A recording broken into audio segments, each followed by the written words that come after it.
What's going on, guys? Bustle6 here, back to your video, and today I'm here for another edition of Rapid Fire album reviews. It's been a little bit since I last did one of these, and initially I was wanting to do all three of these albums separately, but I kind of figured just do it all together, Human Centipede them together, and just do Rapid Fire album reviews since, again, it's been a little bit since I last did one.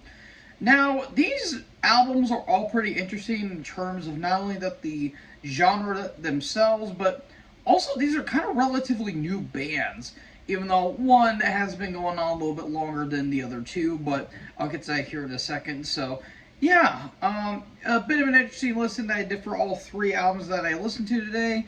And, well, without further ado, let's get into these albums. Starting off, we're going to go all the way to Spain, Madrid, Spain, that is, for the band Wormed, with their new album, Omegon. I believe that's how you pronounce it. This album comes out on the 5th of July of 2024 on Season of Mist Records, and this, I believe, is their fourth studio album overall, and it's been formed in 1998, in Madrid, Spain.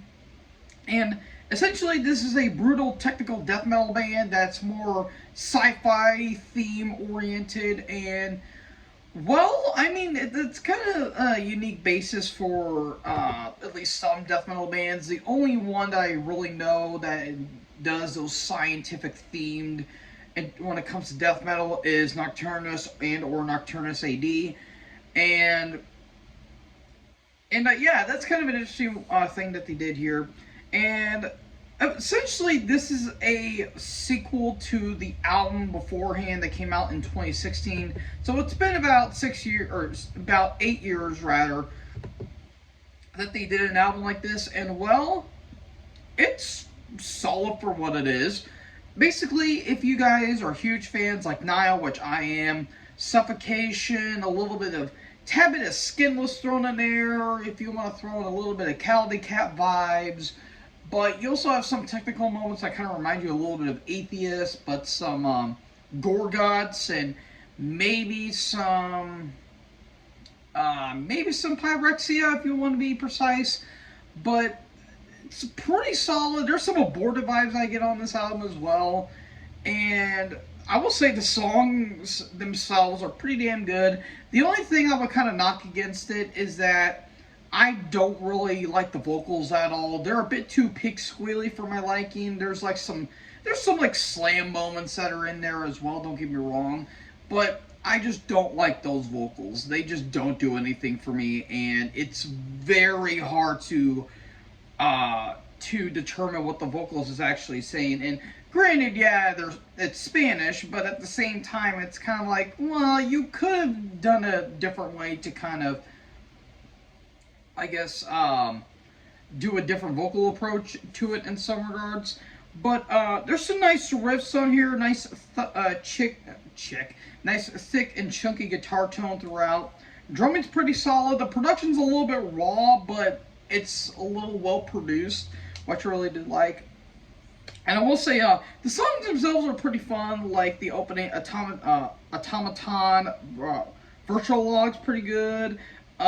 Malignant Nexus, which is almost 2 minutes and it's more of an interlude, but there's some nice, like, clean guitar melodies going throughout, and nice little stuff they do with the synths, which I think is pretty damn good. Let's see, Virtual Tretogenesis is pretty good. Oh god, how do you say this one? Etheric Transdimensionalization? Is that even a thing? Honestly. And the title track actually is pretty damn good too, and even some nice little progressive elements thrown in there as well, which I think kind of complements the album.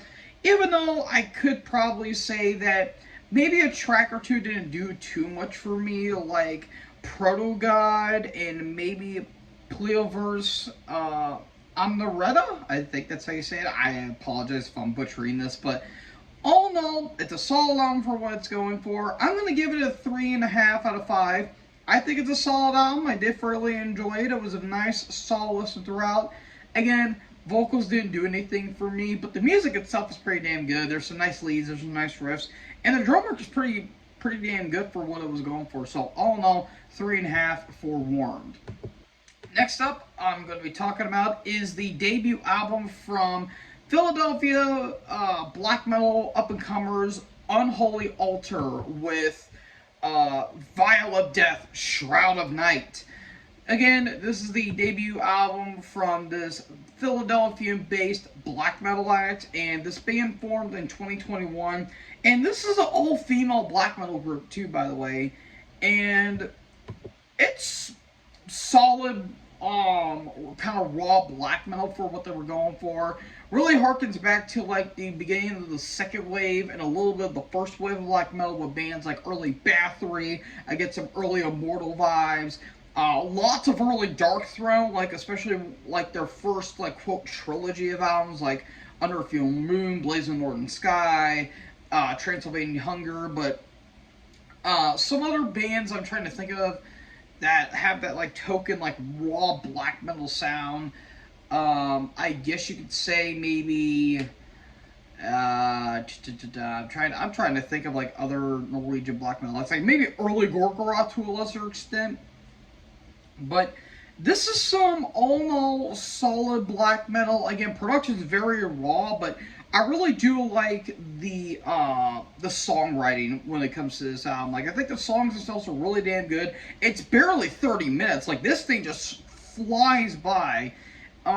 Even though the intro and the outro kind of felt unnecessary, like, I understand what they're going for with some more ambience and some dissonance, but it just felt like filler in my opinion. But there's only 9 tracks on this entire thing, and there's only one song that goes over 4 minutes, and that's the track Black Winds of Nocturnal Dismay, which I think is pretty damn good. Abaddon's a pretty nice opening track. I would like Nefarious. Pestilence is pretty solid. Actually, Nefarious is the longest track at just over 5 minutes, actually. I couldn't tell from the track listing here, but vocals are really nice, raw and grim. Production's very cold and very, not murky, very static in a way. The drums, even though they do sound a little bit buried in the mix, they do have a nice little punch to them in some regards. And, you know, the guitars themselves are very staticky, but they don't sound muddy at all. And it's a pretty solid offering.